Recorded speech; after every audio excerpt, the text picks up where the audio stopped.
Pemirsa selamat malam, Anda menyaksikan Prime Talk Tajam Mendalam bersama saya Rory Asyari. Memasuki hari kelima kampanye terbuka, Capres dan Cawapres beradu strategi. Tidak mau kalah, partai politik pendukung pun juga dinamis, bahkan ada yang bermain dua kaki.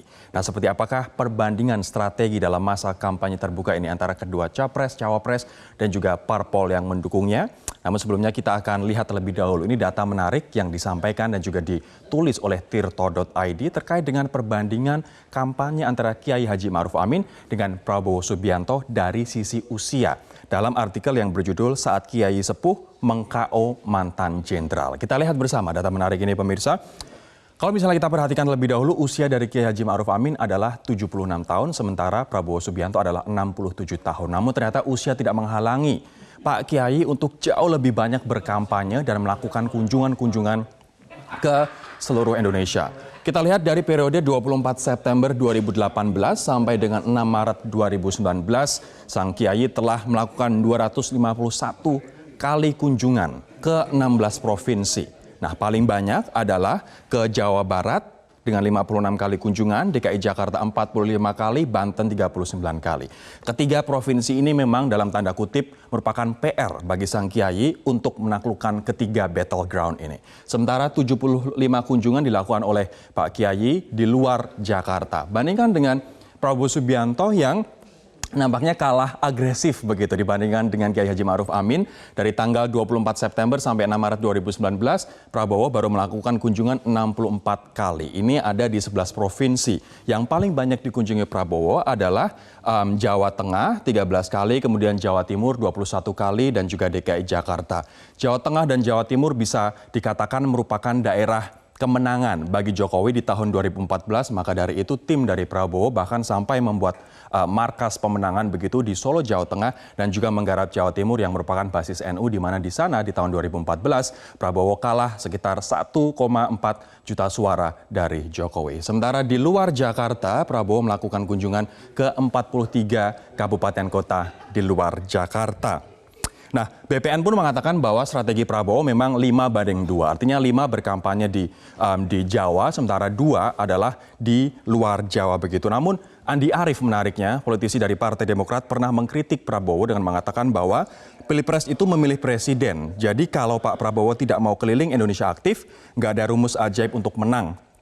Kalau Pak Prabowo agak males-malesan, kan nggak mungkin partai pendukungnya super aktif. Ini disampaikan oleh Andi Arief di bulan Oktober 2018 melalui Twitternya. Nah, sementara pasangan Prabowo, Sandiaga Uno, sampai dengan kemarin tercatat sudah mengunjungi 1.500 titik. Kita akan ke grafik selanjutnya, bagaimana dengan kedua capres antara Jokowi dengan Prabowo Subianto. Ternyata di masa kampanye terbuka ini dari tanggal 24 sampai 28 Maret 2019, Jokowi telah mengunjungi sebenarnya ada 7 provinsi, kami kurang menuliskan Kalimantan Timur. Nah, hari ini Jokowi ke Balikpapan, Kaltim, kemudian ke Mamuju, Sulawesi Barat. Sementara Prabowo hari ini ke Bandung, Jawa Barat, dan total telah mengunjungi 5 provinsi dalam hari kelima di kampanye terbuka ini. Sekarang saya akan mengajak Anda untuk melihat peta dukungan dari partai politik. Ini juga dinamis dan juga sangat menarik. Kita lihat bersama. Jokowi Kiai Haji Ma'ruf Amin didukung oleh 9 partai politik, sementara Prabowo Sandi didukung oleh 6 partai politik. Jokowi Ma'ruf Amin mendapatkan 337 kursi di DPR, begitu kalau misalnya kita menghitung perolehan kursi dari masing-masing parpol. Sementara untuk paslon 02 mendapatkan dukungan 223 kursi. Nah, terakhir yang berubah haluan adalah PBB yang awalnya melalui Majelis Syuro memutuskan mendukung Prabowo Sandi, namun pada 27 Januari lalu melalui Yusril Iza Mahendra resmi bergabung dengan mendukung Jokowi Ma'ruf. Kita akan ke slide berikutnya. Ini terkait dengan pergeseran dukungan dan juga kader-kader partai politik yang berbeda haluan dibandingkan dengan sikap dari partai politiknya. Kalau misalnya kita mulai dari Partai Demokrat, pemirsa, kita lihat ada Deddy Miswar, mantan Wakil Gubernur Jawa Barat, Lukas NMB, Gubernur Papua, dan juga Tuan Guru Bajang, mantan Gubernur Nusa Tenggara Barat.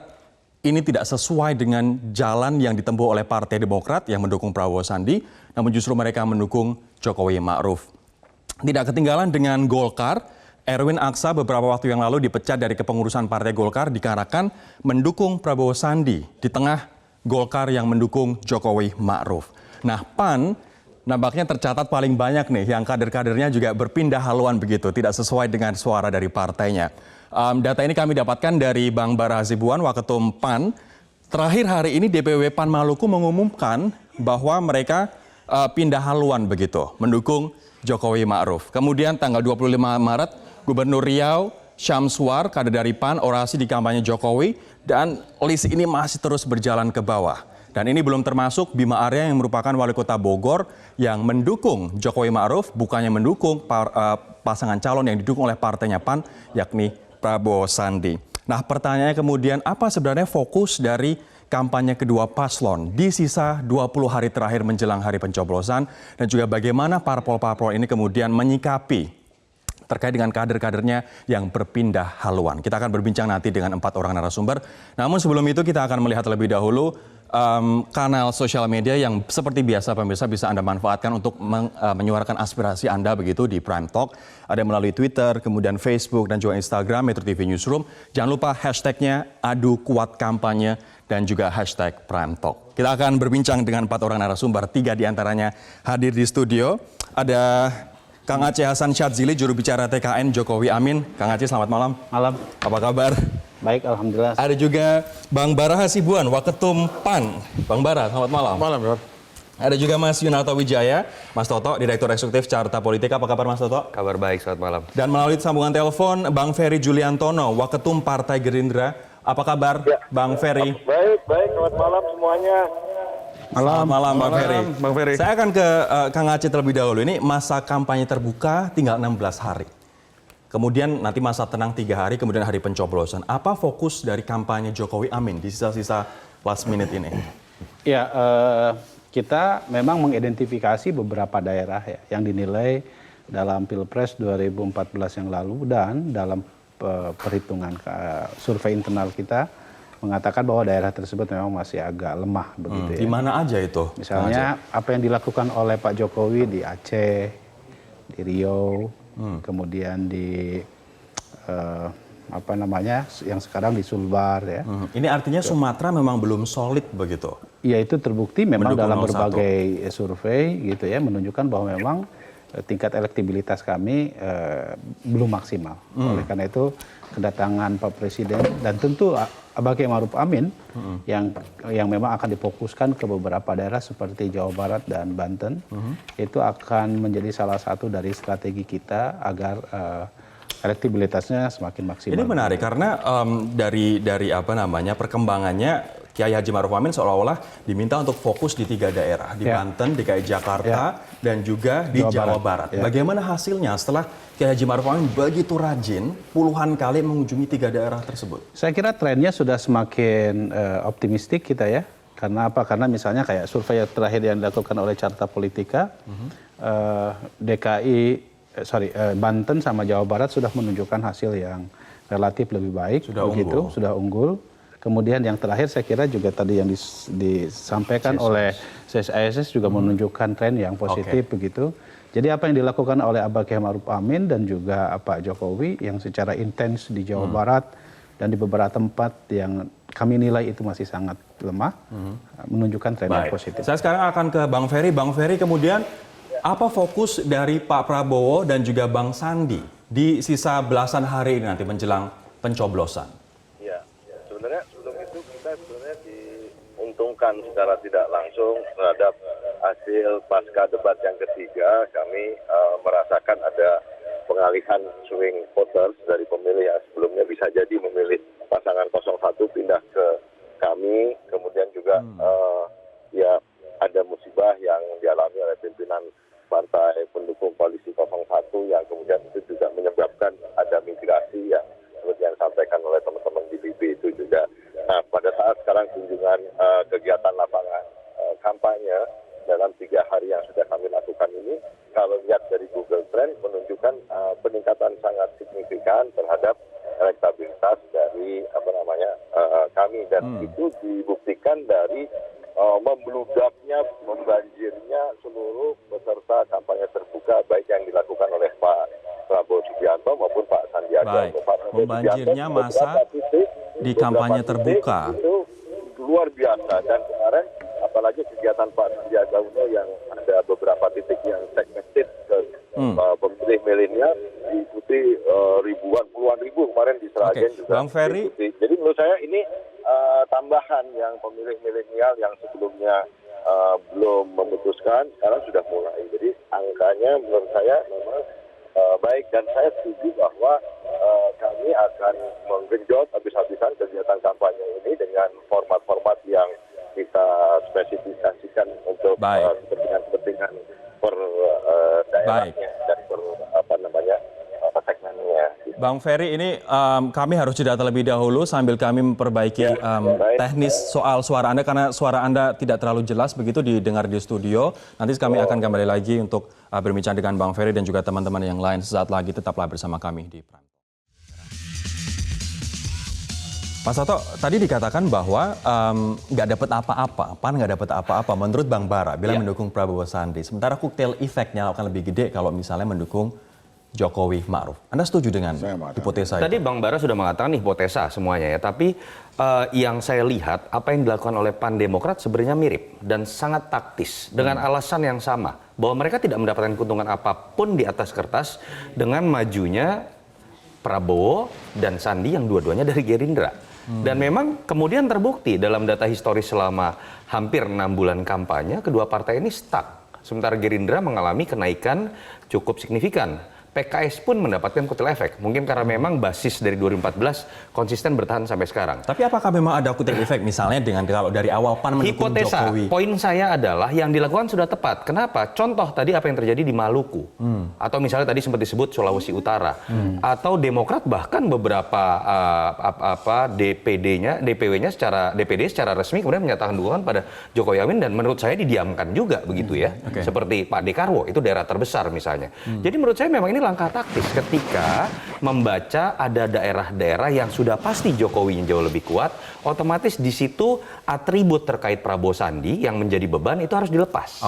Itu yang menurut saya tidak bisa dibantah sebagai sebuah pilihan tepat. Berbeda kalau tiba-tiba DPP secara menyeluruh ganti halawan kepada Jokowi Amin. Di situ akan menimbulkan perpecahan partai secara serius. Dan tapi saya kalau lihat, kader 1, 2, 5, 10 saya melihat ketika sosok keras seperti Amin Rais tidak melakukan sanksi, memberikan sanksi kepada beberapa pengurus partai yang sudah menyatakan dukungan resmi kepada Jokowi Amin, jangan-jangan Amin Rais juga sudah berhitung dan membiarkan ini sebagai bentuk untuk menangnya PAN secara elektoral walaupun dengan pilihan kontroversial. Artinya mungkin saja Amin Rais sedang bermain panggung depan dengan panggung belakang. I don't know.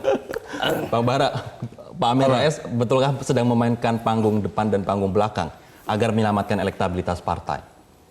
Enggak, yang artinya kan kita posisi Pak Amin kita sudah tahu jelas ya. Itu saya tidak perlu kasih komentar. Yang penting saya memberikan dukungan kepada, terus terang saya katakan saya memberikan dukungan kepada para pengurus yang sudah menyatakan atau sudah melakukan deklarasi untuk mendukung Jokowi.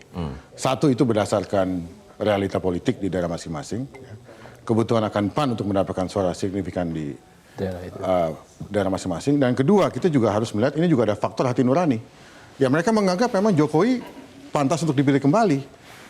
Jadi gabungan antara dua itu. Gitu. Jadi antara perhitungan ya kayak misalnya di Maluku, dan misalnya di Maluku, apa yang dirasakan masyarakat Maluku di memang sana. Misalnya Jokowi memperhatikan provinsi Maluku.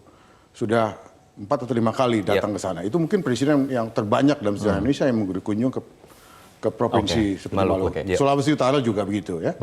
Dia berkunjung ke pulau terluar di Indonesia paling utara, Miangas itu di provinsi Sulawesi Utara. Tapi ini menariknya walaupun PAN banyak suara yang berbeda dari suara DPP, kader-kader yang mendukung Jokowi Ma'ruf tidak mendapat sanksi. Berbeda dengan halnya dengan Golkar, ada satu kader Pak Erwin Aksa mendukung Prabowo Sandi, kemudian langsung dipecat dari kepengurusan Golkar. Kenapa setegas itu? Pertama, ini adalah keputusan partai tertinggi.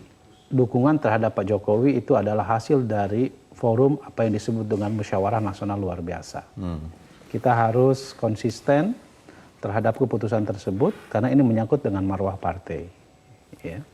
Yang kedua, kami ingin menunjukkan kepada publik bahwa berpolitik itu ya soal loyalitas, soal kedisiplinan, soal bagaimana kita mengikuti aturan partai. Dan tentu kami merasa bahwa apa yang dilakukan oleh Pak Erlangga, Ketua Umum kami, bersikap tegas terhadap pemberhentian dari pengurus DPP, supaya jangan sampai misalnya ada berbagai macam atribut partai dipakai untuk kepentingan elektoral pihak lain. Dan ini menurut saya sangat tidak konsisten. Tapi banyak juga politisi senior, Kang Aceh, yang mengatakan bahwa rugi dengan memecat Erwin Aksa dari kepengurusan. Betul rugi? Saya kira itu konsekuensi yang harus kita terima. Pilihan politik itu adalah pilihan konsekuensi. Dan oleh karena itu menurut saya mungkin seorang Erwin Aksa juga sudah mempertimbangkan secara politik. Tetapi jalan partai untuk membuat keputusan politik itu adalah juga penuh dengan perhitungan. Kader Golkar banyak, dan tentu kalau ada yang tidak sesuai dengan kebijakan partai, ya harus ikut dengan aturan partai. Itu biasa. Ya. Di dalam proses berpartai itu ada yang tidak loyal, ya diganti, dan pengganti kami justru lebih banyak gitu untuk bisa menduduki posisi-posisi yang ditinggalkan itu. Antara dua pendulum ini, Mas Toto, Anda melihat seperti apa analisanya? Iya, dua-duanya kan mengalami kendala yang sama. Ketika eksperimen pemilu serentak diadakan, memang mereka tidak menjadi partai yang diuntungkan. Yang diuntungkan memang PDIP dengan Gerindra. PKB mendapatkan semi kotel efek kalau kita lihat terasosiasi paling kuat dengan Kiai Ma'ruf. Sehingga memang dibutuhkan pilihan pertama adalah bagaimana kemudian bersikap secara lebih realistis seperti apa yang dilakukan oleh PAN di daerah-daerah tertentu. Yang jelas ketika memaksakan nama Prabowo Hatta akan menjadi beban elektoral. Yang kedua, mau tidak mau, mereka tidak lagi bertarung di level branding. Mereka bermain di level bottom up. Memperkuat nama-nama caleg, infrastruktur politik, sehingga kemudian mereka bisa mengintervensi pertarungan brand yang bergantung pada hasil pilpres tadi, yang kebetulan memang hanya menguntungkan 2 atau 3 partai. Jadi menurut saya ini juga pembelajaran ya dari partai-partai. Pertama, bagaimana kemudian membangun sistem yang memungkinkan ketua umumnya lebih punya peluang untuk maju menjadi capres. Yang kedua, ya sampai menganalisis secara lebih jauh apakah nanti akan dipisah kembali pilpres dengan pileg atau tetap akan diberlakukan. Itu yang dan ketiga menurut saya kaderisasi juga. PAN contoh suka atau tidak dalam konteks ini Hatta Rajasa harus dikatakan lebih berhasil dibanding Zulkifli Hasan dalam memenangkan pertarungan lobby sehingga kemudian bisa menjadi seorang cawapres saat itu. Dan terlepas ada perbedaan pendapat terhadap sosok Prabowo, saya tahu beberapa teman-teman di PAN yang aktivis tidak suka dengan track record Pak Prabowo, tapi karena ketua umum yang maju menjadi wapres, situasinya menjadi berbeda. Hal itu tidak dimiliki PAN sekarang. Baik, kita akan lanjutkan perbincangan ini saat lagi. Tetaplah bersama kami di Prime Talk. Sebelum saya kembali menyapa Mas Ferry, saya ke Kang Aceh terlebih dahulu. Tadi dikatakan Bang Ferry bahwa ada perpindahan dukungan swing voters atau undecided voters pasca debat ketiga dari yang belum menentukan sekarang mendukung paslon 02. Ya. Setuju tidak? Anda melihat juga hal yang sama? Justru saya melihat sebaliknya. Tadinya kan publik menilai, terutama saya kira kalangan yang terdidik dan kalangan milenial melihat bahwa mereka underestimate terhadap Kiai Ma'ruf Amin pada debat yang ketiga ini. Kemarin. Justru menurut saya masyarakat teryakinkan, terutama kalangan milenial. Kenapa saya katakan demikian? Karena kita tahu bahwa tadinya orang mengasumsikan bahwa Pak Kiai Ma'ruf Amin tidak mampu untuk menjelaskan misalnya istilah-istilah yang milenial banget gitu. Tapi ternyata justru beliau mampu mengeksplorasinya lebih mendalam dibandingkan dengan seorang Sandiaga Uno. Jadi oleh karena itu saya meyakini justru apa yang disampaikan oleh Bang Ferry justru sebaliknya. Baik. Sekarang justru publik melihat bahwa apa yang disampaikan oleh performa seorang Kiai Ma'ruf Amin justru membuat orang banyak terhenyak. Bang Ferry, ternyata undecided voters yang Anda klaim dibantah loh oleh Kang Aceh, tidak ke 02 tapi ke 01. Tanggapan Anda, Bang? Ya, silakan saja, nggak apa-apa kan. Kita punya pendapat sendiri tentang itu dan kami merasakan, kita lihat dari search engine dari Google Net pasca debat 3 hari terakhir, kemudian kampanye terbuka yang dilakukan ini ternyata berpengaruh terhadap peningkatan frekuensi intensitas kita yang ada di situ. Jadi sebenarnya itu memperlihatkan seperti yang LIPI sampaikan, ada migrasi perpindahan pemilih yang bisa jadi sebelumnya pindah dari 01 ke 02. Nah, itu pendapat kami, tapi nggak apa-apa juga kalau Mas Aceh punya pendapat seperti itu. Nggak apa-apa ya. Bang Ferry, ini saya minta pendapat terkait dengan data yang kami sampaikan di awal acara tadi, Bang Ferry, yang membandingkan antara keuletan dan juga agresivitas berkampanye antara Kiai Haji Ma'ruf Amin dan juga Pak Prabowo. Kiai Haji Ma'ruf Amin sudah lebih dari 200 kali melakukan kunjungan. Kita lihat grafiknya bersama-sama, teman-teman tolong dikeluarkan. Dan sementara Pak Prabowo tidak terlalu banyak, padahal rentang usianya Kiai Haji Ma'ruf Amin jauh lebih tua, yakni 9 tahun lebih senior begitu. Apakah ini memang strategi atau memang Pak Prabowo enggan untuk ulet dan juga rajin ke konstituen? Yang pertama, ya kita punya strategi sendiri-sendiri, ya kan. Kemudian perbandingkan antara itu, karena kan nanti 200 titik itu duduk apa berapa titik apa gimana itu kan juga dikaji lagi. Ini kunjungan ke Ponpes, meresmikan posko pemenangan, kemudian bersilaturahmi dengan santri dan juga para kiai. Iyalah, pokoknya taruhlah sehat kan, kita dengarnya udah kemarin sempat kurang sehat beliaunya, itu aja udah nggak berkurang jauh aktivitas. Kalau Pak Prabowo Subianto ada juga kegiatan yang memang aktif di Jakarta, kemudian juga harus berpergian ke luar negeri. Nah itu yang kemudian dikompensasi dengan kegiatan kampanye yang dilakukan secara masif.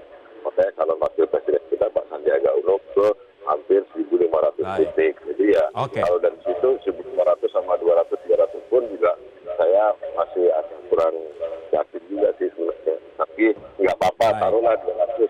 Tapi ya menurut saya kita juga nggak bisa membandingkan soal efektivitasnya. Nah, saya nggak mau mengatakan pokoknya yang penting sekarang yang dilakukan oleh Pak Prabowo, Pak Sandi, Badan Pemenangan Nasional berkonsentrasi terhadap bagaimana kita sekarang melakukan kampanye terbuka secara besar-besaran, rapat umum maupun yang lain yang sekarang Bang Ferry tolong ditahan terlebih dahulu. Bukan dalam bentuk mobilisasi massa, tapi dalam bentuk partisipasi, karena yang sebagian kemarin kita... Saya sekarang akan ke Mas Toto terlebih dahulu, Bang Ferry. Ya? Kita harus berbagi durasi. Saya akan ke Mas Toto. Mas Toto tadi dikatakan kalau misalnya kampanye terbuka, kemudian banyak yang massa yang datang ke capres ataupun cawapres kita melakukan orasi, apakah itu ngefek ke dalam peningkatan elektabilitas paslon? Katakanlah di sebuah provinsi dalam kampanye terbuka ada 50.000 orang datang. Itu pasti akan terlihat ramai sekali. Anda foto dari drone itu akan terlihat ramai sekali. Padahal provinsi tersebut misalnya isinya adalah 10 juta pemilih. Artinya kan secara kuantitatif pun itu tidak memiliki makna yang bisa dipertanggungjawabkan secara elektoral. Pengalaman pilkada, pilpres memperlihatkan sebetulnya itu tidak memiliki kaitan langsung dengan penambahan suara secara elektoral, tapi menjaga efek psikologis, menunjukkan calon yang hadir di daerah itu memiliki efek jawara, istilahnya kira-kira seperti itu, bandwagon effect. Dan effortnya akan berbeda-beda. Kalau memang ke daerahnya sendiri, otomatis partisipasi akan tinggi. Bagaimana kemudian PR-nya ketika masuk ke daerah yang kita tahu lemah, mobilisasi dilakukan. Itu menurut saya logika yang biasa dipakai oleh para calon. Efeknya apakah hanya akan memperkuat misalnya pilihan dari orang yang sudah punya political stance, political choice, atau bisa mengubah undecided voters dan juga swing voters yang melihat, oh masanya banyak? Yang pertama betul yang tadi saya sebutkan, efek jawara itu ingin ditunjukkan sehingga kemudian memperkuat militansi pemilih yang sudah di daerah itu. Yang kedua memang ada asumsi bahwa bandwagon effect ini bisa berpengaruh kepada undecided voters dalam konteks dia akan ikut kepada yang dianggap menang. Nah, tetapi harus dilihat secara lebih jeli, undecided voters akan bisa terkena bandwagon effect kalau tidak ada variabel yang lain. Yang menurut saya sudah terjadi, ini pertarungan kedua dari Jokowi dengan Prabowo. Masing-masing pemilih termasuk undecided voters dan swing voters itu bukan tidak punya referensi, tetapi ada hal lain yang mereka tunggu. Seperti di survei Carta Politika, mereka lebih menunggu misalnya momen debat. Ada juga yang pragmatis, mereka menunggu money politik. Itu yang menurut saya pertarungan terjadi sesungguhnya dalam 3 minggu terakhir. Artinya mereka butuh trigger aja untuk meyakinkan bahwa ini adalah menurut saya itu hanya gitu. kosmetik, terus terang ya. Saya agak berbeda misalnya dengan dikatakan Kompas rapat terbuka yang akan menentukan. Saya melihat ini kosmetik politik, tetapi pertarungan sesungguhnya ada di basis TPS. Kita tahu teritori pertarungan dari pilkada tahun pilpres itu ada di TPS yang jumlahnya 300-an orang, tetapi itu kan sulit untuk direkam oleh media melalui penelusuran isu misalnya. Ngomong-ngomong soal pertarungan ini di internal partai-partai pendukung juga terjadi pertarungan dalam tanda kutip begitu ya. Salah satunya adalah yang terjadi di PAN. Banyak kemudian kader PAN yang menggeser dukungannya tidak sesuai dengan suara dari DPP, dari partai politik. Ini beberapa di antaranya, kalau tadi saya sudah berikan contoh adalah Sekretaris DPW PAN Maluku. Kemudian ada juga yang cukup prominent adalah Wali Kota Bogor, Mas Bima Arya, termasuk Bang Bara Hasibuan. Saya ingin sekarang bertanya kepada Bang Bara, Bang, apa sebenarnya alasan kader dan pengurus PAN beralih dukungan ke Jokowi Ma'ruf? Jadi ini kan pemilihan presiden dan pemilihan legislatif yang pertama kali dalam sejarah Indonesia. Jadi memang terus terang partai-partai itu belum mempunyai pengalaman dalam mengelola kampanye tipe kampanye secara bersamaan. Jadi apa yang terjadi pada kampanye pemilihan presiden itu juga berdampak pada kampanye pemilihan legislatif. Itu yang penting. Jadi memang sorotan utamanya itu memang harus diakui adalah di kampanye pemilihan presiden. Pemilihan presiden lah yang menjadi fokus utama dari pemilih, dari publik. Menurut Bang Bara, apabila kader-kader ini tidak kemudian mendukung Jokowi, apa yang akan terjadi dengan PAN di daerah kader-kader artinya, yang membelot ini? Kita harus akui ya, Jokowi secara umum itu masih kuat. Dan di beberapa daerah itu kekuatannya itu sangat signifikan gitu ya. Seperti contohnya Maluku yang tadi melakukan deklarasi itu salah satu basis, betul nggak? Dan Toto, betul ya? Salah satu basis utama Jokowi. Sulawesi Utara. Jadi juga daerah pemilihan saya Sulawesi Utara itu juga adalah salah satu basis utama dari Jokowi. Jadi memang di sini dan kita tahu bahwa fokus dari masing-masing partai itu termasuk partai saya PAN adalah di pemilihan legislatif ya. Jadi fokus dalam arti bagaimana kita bisa mendapatkan suara yang signifikan. Itu adalah fokus utama kami. Anda melihat Bang Bara. Jadi kalau misalnya pengurus-pengurus daerah kalau misalnya Bang Bara dan juga kader-kader ini mendukung Pak Prabowo, Bang Sandi, apa yang akan terjadi yang Anda khawatirkan? Ya, satu memang tidak penerimaan terhadap partai kami di daerah tersebut menjadi rendah ya. Itu satu.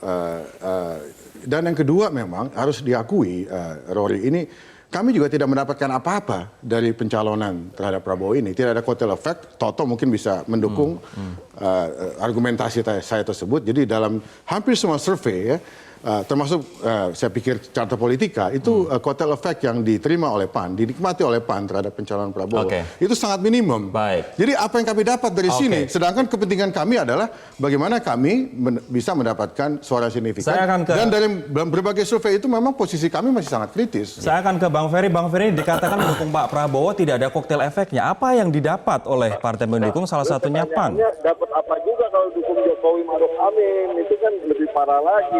Kalau pertanyaan itu perbandingannya ya menurut saya terserah lah, itu urusannya. Oke, kita tanyakan ke Bang Bara sekarang. Bang Bara, apa dapatnya dengan mendukung Jokowi Amin? Itu kan suatu argumentasi yang hypothetical ya. Tapi kenyataannya sekarang, kenyataannya PAN sudah mendukung Prabowo. Dan juga kenyataannya setelah kami memberikan dukungan tersebut ya, kami tidak mendapatkan hal-hal yang signifikan. Satu, tidak ada kotel efek.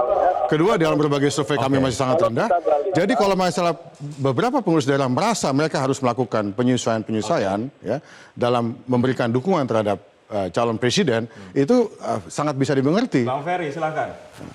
Ya, makanya saya kalau membandingkannya terhadap soal kotel efek, ya saya juga balik bertanya, kotel efek apa yang didapatkan PAN dari dukungan misalkan Mas Bara Hasibuan terhadap dukungan kepada Pak Jokowi, Pak Ma'ruf Amin. Itu kalau misalkan dianggap bahwa pada daerah-daerah tertentu, menurut saya kan itu sama seperti yang disampaikan oleh teman-teman di partai lain yang dalam koalisi Pak Prabowo, Pak Sandi. Tetapi itu adalah problem 2-3 bulan yang lalu.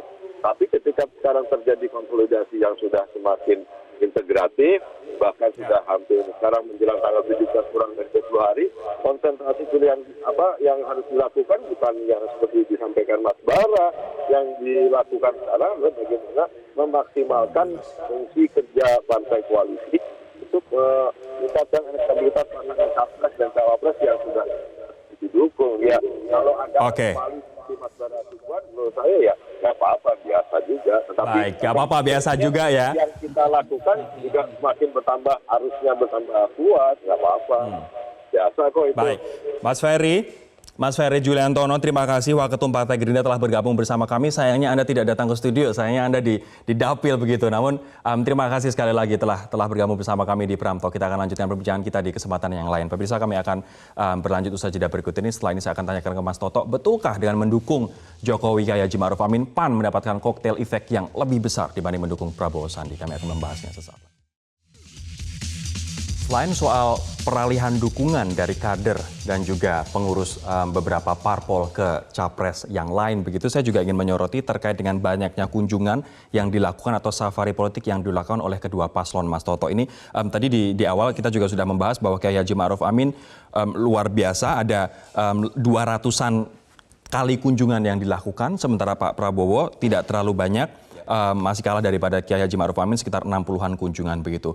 Seberapa sebenarnya intensitas kunjungan ini berpengaruh pada elektabilitas, Mas? Agak berbeda tiap sosok ya. Kalau untuk Kiai Ma'ruf sebetulnya sangat segmented. Sosok Kiai Ma'ruf itu secara branding tidak bisa ditembakkan di udara. Dia bukan sosok generalis karena memang dengan latar belakang sebagai kiai sudah cukup usia juga, agak sulit dipaksakan diterima di semua segmen. Sehingga pilihan paling tepat buat seorang Kiai Ma'ruf adalah berjalan offline. Dia punya segmen yang sangat jelas. Daerah yang berbasis muslim, pesantren, yang kemudian sekarang terlihat difokuskan di Jawa Barat dan Banten selain Jakarta misalnya. Jadi menurut saya ini pilihan paling tepat buat sosok Kiai Ma'ruf dibandingkan dipaksakan hadir untuk di kampanye terbuka secara luas, menggarap semua segmen, itu bebannya ada di sosok Jokowi. Sama seperti Pak Prabowo. Prabowo ini secara branding dan produk, itu produk yang sudah pernah di-launching 2 kali dan 2 kali gagal. Dia tidak fresh, sulit, terlalu mahal dipaksa maju ketiga kalinya, dan Sandi yang menanggung beban itu. Makanya kalau kita lihat bagaimana titik Sandi itu 1.500. sangat banyak. Terlepas benar atau tidak ya 1.500, tapi jelas ini seakan-akan menutupi angka yang tadi Rory sebutkan. Prabowo sangat minim sekali. Jadi memang menurut saya ini pilihan taktis dari kesadaran masing-masing tim ses terhadap brand yang dimiliki. Jadi ini harus diakui, pertarungan dengan beban paling berat ada di Jokowi melawan Tapi Sandi. yang harus dilakukan oleh Pak Ma'ruf ini PR-nya juga cukup besar, dikarenakan harus juga menjawab hoax. Tidak hanya berkampanye, tapi juga menjawab hoax di area-area yang rawan hoax. Jawa Barat menurut Mas Burhanuddin Muhtadi, acceptance rate-nya terhadap hoax lebih tinggi daripada daerah lain. Kan, saya nggak bisa membayangkan kalau bukan figur Kiai Ma'ruf Amin yang menjadi wapresnya Pak Jokowi ya. Kenapa? Karena begini, salah satu hal yang selalu menjadi titik serang terhadap Pak Jokowi itu kan soal katakanlah pertama isu SARA ya. Pak Abah Kiai Ma'ruf Amin mampu untuk memprotek pasangan ini sehingga isu SARA tidak lagi bisa diserang kepada Pak Jokowi. Bahkan mulai berbalik kalau kita lihat. Dan menurut saya memang data. semangat dari keberadaan Kiai Ma'ruf Amin adalah menjaga agar pasangan ini tidak diserang dengan berbagai macam isu SARA. Dan saya kira ini berhasil. Jadi setidaknya dengan kekuatan Kiai Ma'ruf Amin, Pak Jokowi stabil, dapat mempertahankan serangan dari isu SARA. Sudah kelihatan itu efeknya. Coba dari sejak awal kan memang kita lihat isu soal istimewa ulama sebelum Abah Kiai Ma'ruf Amin ditetapkan sebagai cawapres. Tapi ketika isu SARA tersebut dihajar kepada Pak Jokowi dan kemudian dengan sendirinya ketika Kiai Ma'ruf Amin menjadi cawapres, selesai itu semua. Pertama itu. Yang kedua, sekalipun mampu untuk menahan isu SARA tersebut, tapi kan ada upaya untuk secara terus-menerus menghembuskan berbagai macam isu SARA. Misalnya kasus yang terjadi di Karawang, kasus yang terjadi di Banyuwangi, isu bahwa anti terhadap umat Islam, suara azan, itu akan selalu dilontarkan. Karena kan kita tahu bahwa misalnya yang terakhir kampanye di Manado, bagaimana misalnya bendera yang kita tahu bendera tersebut sebetulnya tidak ada relevansinya dengan pemilu, tetapi dimunculkan. Itu bagian dari upaya untuk mempolitisasi isu SARA. Gitu. Kita akan nanti bacakan komentar dari Anda pemirsa. Saya akan nanti minta komentar Bang Bara juga terkait dengan topik kita malam hari ini. Kita nanti akan menyampaikannya yang sudah masuk di Instagram dan juga Twitter kami. Kita lihat komentar Anda yang masuk melalui sosial media kami di Instagram. Kita lihat bersama. Oke, sambil kita menunggu, ini dia sudah masuk. Ada Agung Muninjaya, debat politik sesungguhnya adalah adu program, adu taktik, dan juga adu martabat. Kalau menurut Bang Bara, adu program di antara Pak Prabowo dan juga Pak Jokowi. Mana program yang menurut Anda lebih memberikan koktail efek? Ya, yang jelas kan Pak Jokowi sudah melakukan banyak hal selama 5 tahun terakhir. Itu keuntungan sebagai the incumbent ya. Di Sulut, di dapil Anda, masyarakat melihatnya seperti apa? Merasakan betul kepemimpinan Pak Jokowi, makanya dia sangat populer di sana, ya kan. Misalnya soal pembangunan infrastruktur, ya, ada jalan tol baru yang sebentar lagi diresmikan, Manado Bitung. Yang eksekusinya memang itu rencana memang sudah lama, tapi eksekusinya kan di zaman pemerintahan Jokowi. Ada bendungan baru yang juga sudah dibangun. Dia presiden pertama yang mengunjungi Pulau paling utara terluar Indonesia. Artinya ada alasan khusus ya, kenapa Bang Bara kemudian terletak di Sulawesi PAN Utara. yang di Sulawesi Utara, Maluku, kemudian Juga program BBM satu harga itu juga karena sudah merasakan di Sulawesi Utara ini banyak pulau-pulau luar di bagian utara itu yang dekat dengan Filipina. Itu yang sebelumnya itu mereka merasa mereka tidak begitu diperhatikan sekarang oleh pemerintah. Begitu Jokowi datang ke Miangas gitu dan melihat secara langsung, presiden pertama loh yang menginjakan kaki di pulau terluar itu Miangas. setelah pertama 70 tahun Indonesia merdeka. Presiden pertama. Iya. Dan di situ juga ada ini Pertamina setelah itu membuka pompa bensin sehingga di situ harga BBM bisa sama gitu kan, ada program satu harga untuk seluruh Indonesia itu. Oke. Kalau ini adalah soal program, konektivitas juga antar pulau-pulau gitu. kalau soal martabat, Tol Mas laut gitu. Toto, soal tadi adu politik harusnya adalah soal adu martabat. Menurut Anda apa sih karakteristik adu martabat di Pilpres kali ini? Ya memang ini pertarungan terkeras ya, 2014 berlanjut sampai sekarang, dua orang yang sama, cebong lagi lawan kampret lagi. Pertama sebenarnya memang menarik, dua karakter yang berbeda itu bisa kita hormati, pandangan dari masing-masing pemilih. Ada yang lebih suka orang tegas, Prabowo biasanya di survei akan lebih mendapatkan limpahan. Ada orang lebih suka sederhana atau merakyat, Pak Jokowi akan mendapatkan limpahan. Ada orang lebih suka latar belakang militer, ada yang lebih suka dengan latar belakang sipil, orang biasa saja bukan bangsawan, itu kelebihan Jokowi misalnya. Tetapi kan yang merusak balik lagi, perang martabat tadi, perang perbedaan persepsi pemilih tadi, kemudian rusak oleh informasi yang menyesatkan tadi. Itu yang membuat kemudian pertarungan 2019 lebih terasa kampanye negatifnya. Akhirnya terbawa dari 2014, masing-masing pendukung menurut saya lebih mudah menerjemahkan kelemahan kandidat lawannya dibandingkan menguasai program yang akan dijanjikan oleh kandidatnya. Baik, terakhir Kang Aceh, Anda melihat terkait dengan sisa beberapa hari menjelang pencoblosan ini, apa yang akan menjadi fokus dari Pak Jokowi dan harusnya akan fokus kemana? Apakah ketiga daerah, Jabar, DKI dan juga ada di Sumatera? Saya kira Pak Jokowi dan Pak Kiai Ma'ruf Amin sudah dengan sangat jelas menyampaikan beberapa program-program yang mudah dicerna. Seperti misalnya kartu sembako murah, kartu prakerja, kartu Indonesia Pintar Kuliah. Itu saya kira salah satu di antara program yang memang mudah dicerna oleh rakyat setelah pembangunan infrastruktur dilakukan dengan sangat baik gitu. Jadi tentu kami juga akan melakukan upaya melawan hoax karena itulah yang menghambat objektivitas berpikir orang sehingga tidak berpikir rasional lagi. Baik. Oke, teman-teman, terima kasih atas kebersamaan Anda bersama kami di Prime Talk. Demikianlah perbincangan kami, pemirsa. Terima kasih, semoga bermanfaat untuk Anda. Selamat malam, sampai jumpa. Metro TV, knowledge to elevate.